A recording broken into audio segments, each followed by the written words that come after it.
Hello everyone, now we are going to do this question which is unpolarized light is incident from air on the plane surface of a material of refractive index mu at a particular angle of incidence I.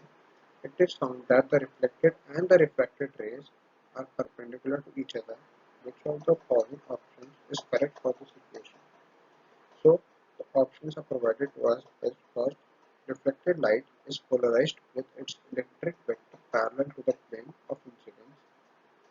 Second, I is equal to sine inverse 1 of mu. Third option, reflected light is polarized with its electric vector perpendicular to the plane of incidence. And the fourth option, I is equal to tan inverse 1 upon mu. So as the options are provided to us, and it was said that it was the unpolarized light incident on the refractive index of mu and from the air on the plane. So, and it was basically a perpendicular at the particular angle of incidence I, and it was said that it was perpendicular to each other. So let's see what's the process.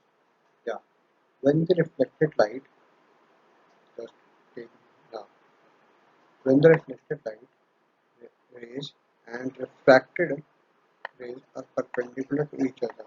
So basically this angle is perpendicular to each other. So it is basically 90 degree. So the reflected light is polarized with electric field vectors perpendicular to the plane of incidence. So it was talking about these.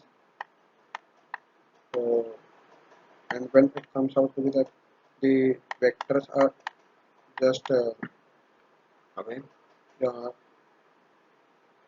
vectors are got to be separated from these dots. So here we use the formula of tan I is equal to mu.